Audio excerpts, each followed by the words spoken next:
Welcome back. A lot of controversy this past week surrounding the Ink coffee shop at 29th and Larimer. The shop put this sign out front last week reading, "Happily gentrifying the neighborhood since 2014. Well, that sign led to days of protests, which shut the shop down.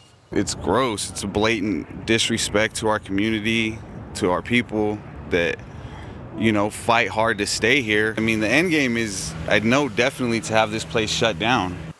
Ink's owners have apologized twice, but that's not quieting the criticism.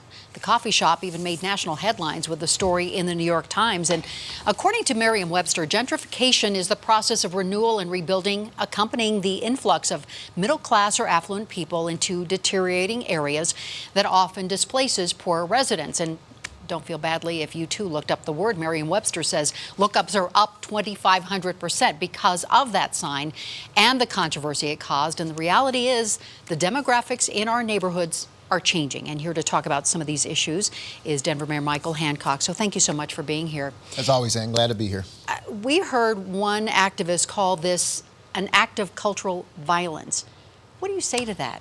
Well, you know what? First of all, it was a very disrespectful, insensitive, disappointing move by Ink. And to not understand what it means to communities that are being destabilized right now in Denver, Colorado, with the amazing, unprecedented growth that we are seeing is really just a lack of, I don't know what it is. It just baffles me that someone would understand that this would be offensive to someone. But it is one of the greatest socioeconomic challenges facing not only Denver, but cities across the country right now. And so I certainly feel the pain and understand, empathize with the community members that have come out and said, this is a problem. My administration's been trying to address it since 2012. Well, and specifically when we're talking about our Black and Latino communities who feel personally offended by gentrification. So what do you want to say to them? Well, the reality is that I'm from the neighborhood. I grew up there in 5 Points. So I understand and remember very clearly the very strong cultural presence that was in 5 Points. I have watched since the late 1980s neighborhoods that were primarily African American and Latino like Curtis Park, Globeville area, 5 Points, Park Hill begin to transform. And so, first of all, we cannot lead ourselves to believe that it just started. This has been going on since the late 1980s. The reality is that, my administration coming in 2011 out of the recession, seeing this, falling on the heels of being on city council and calling, really sounding the alarm regarding some of the housing challenges. The reality is that it's such a complex, difficult issue that not one issue or one solution bringing it to this challenge will solve it. It has to be, it's going to be an evolution of a myriad of solutions that have to be brought to the table to deal with it. We had a viewer email us and say, and this is a quote, why haven't you shown how City Council, the Zoning Board, Mayor's Office, and Community Development Office are really the ones responsible? It wasn't Ink that allowed builders to buy up the area on the cheap. That's you know what, that's a very myopic and very slanted view. The reality is that the market drives the purchasing, the market drives development.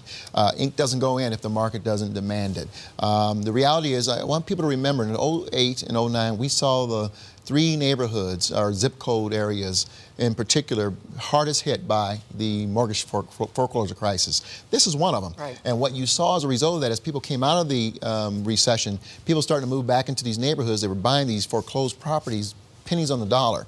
And so you begin to see this transformation occur.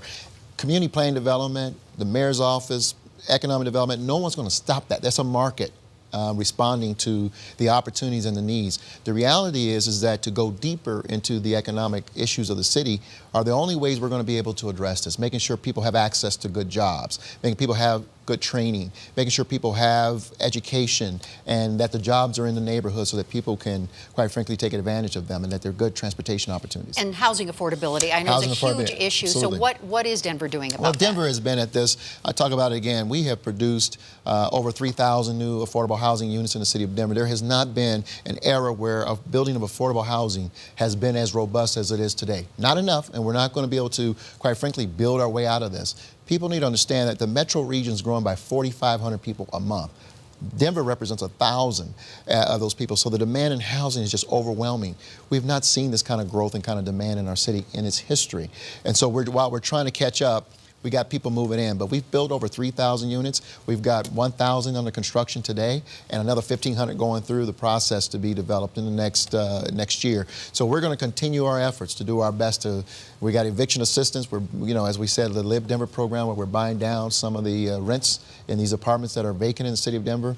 We've got a myriad of efforts underway right now to try to ease some of that pain. And is the city doing enough to let people know that there are, if they've been in the same neighborhood for 20, 30 years, how do they know what's available to them? How do they know that, there is some help with property taxes? Right. We started to see, earlier this year that, for example, we have the property tax abatement program that some seniors didn't know it existed, and much, with a great deal of effort by people in the city to put it in our local newspapers and make sure that people knew about it, there was still a great deal of folks who were not aware of it. And so we are looking internally and have been talking for many months how we can do a better job of letting our community-based organizations know, our churches know, that if seniors find themselves in trouble because of property taxes, there's a way to have it abated with regards to the city as well as the state. I know this has been a source of frustration for you, this whole gentrification issue. So with 30 seconds left, what would you like to say to people of Denver? That we're in this together, that as a city, my administration stands with you. We certainly understand the pain,